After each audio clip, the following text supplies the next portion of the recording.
Hey everyone, OT Life Hacker here. Just finished class and I am excited to share. So next week, Wednesday, I get to start going to a high school. It's an alternative high school model, and I'll get into what that is a little bit later. So me and all of my classmates, we're gonna be able to go into a high school, have one-on-one time with a student who we'll be with for a few sessions, and we're pretty much gonna serve as big mentors for them. We're gonna be helping them with whatever their goals are, and it doesn't have to be specific to academics, but assuming, and from what we're told, a lot of it is going to be working on soft skills, like for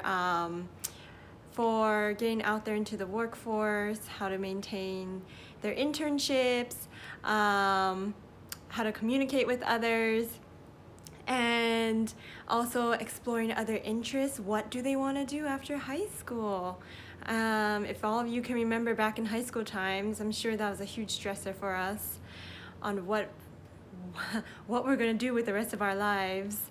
And then public transportation and mental health, just for the sake of one's own psychological health, maintaining that, dealing with a bunch of different things happening, how to cope with all of that. And then leisure, like fun activities, pleasurable activities, sleep, meal preparation, eating healthy, anything that is important to the student. That's what we want to focus on and help them with. I mean, well, let's say healthy behaviors is probably what we want to promote. So I'm not saying like drinking and stuff. We'll try to steer away from that.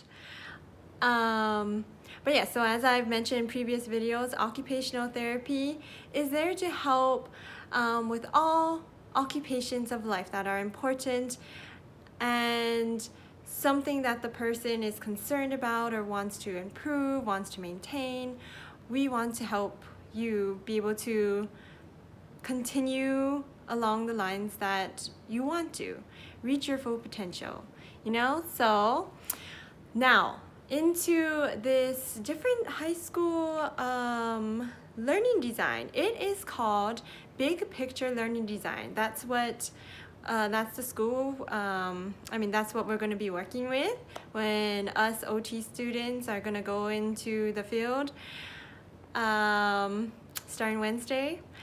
So it's kind of like an alternative high school. It's a public school. So they send out letter grades. They have cutoffs on progress. So they give progress notes to the families, and it has student grades. But the students work at their own pace. And so they have semesters and the cutoffs, but they may not have earned the credit yet. But they will have grades to show the progress that they're making. So it's a proficiency-based program, and so all the material is to be finished, but again at the student's pace. So compared to traditional high schools, those are more teacher to student structured, right? Where the teachers, it's a very structured environment. They're giving the students material. You're in a classroom. But in this case, it's student directed. In the big picture model, it's student directed.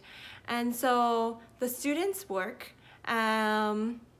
based on so it's very self-directed. You work at your own, not leisure, but what works for you. So it's very individualized to students' needs. And a lot of the students, from what we've been told when the guest speaker came to talk to us today about the program, what we were told is that a lot of the students find it oftentimes go into the program, the self-directed learning, big picture learning design program, because they don't feel the teacher model works for them. Teacher learning model works for them. And they're more of like a high risk in a sense that they have more potential challenges in being able to graduate from high school. So oftentimes the student may ask to go into the program themselves. So it seems like this program it's amazing. Just from what I'm hearing about this program, I had no idea this existed. I don't think for back home, for me in Hawaii, I don't know if this is something that exists. I never heard of it. They even have for for high schoolers who have children of their own, they they accommodate for that. I mean, my high school did that as well, but it was different. So they have a place for the teen moms, and the way it works is they have 4 periods a day. I think that's something I have to ask more about, but the students are put into 4 classrooms, and there's 4 teachers who are called the advisors, and they try to keep the classrooms, the organization, based on grade level.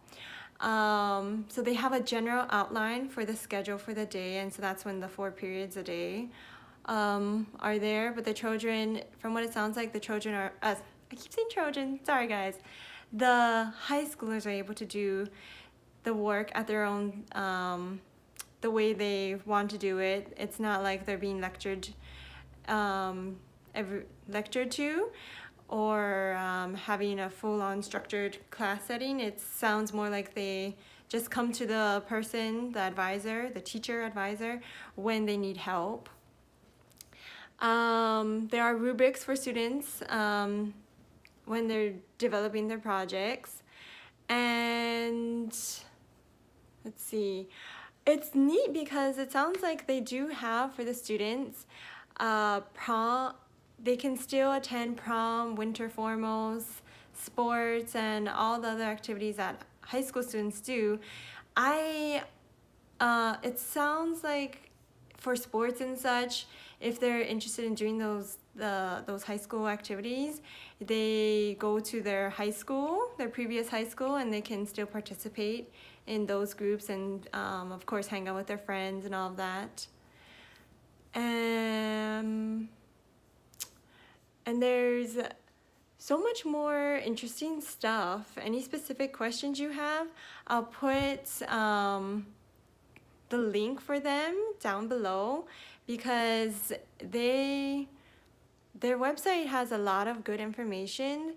And honestly, back in my high school, if we had this information about if this program existed, I think this would have benefited a lot of students. Because it gives different options.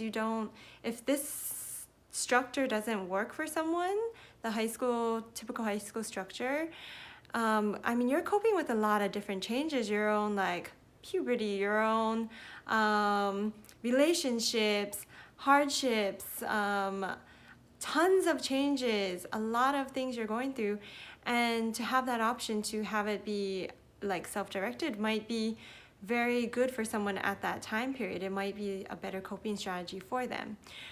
So I highly suggest check it out. Like I said, there is a wait list for people.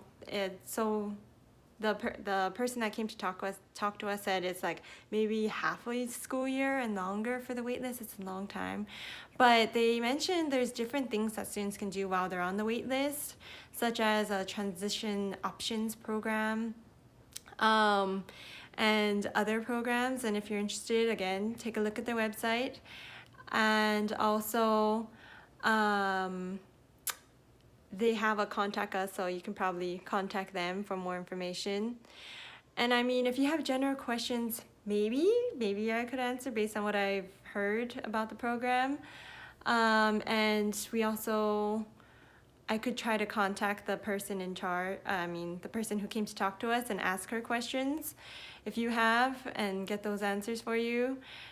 But again, it might take a longer process because it's back and forth with people, right? So let me know your thoughts on this and if you've ever had experience with this, because this is something new to me, and I'm super stoked to have the opportunity to go in as a mentor on Wednesday, woo, and see what it's like.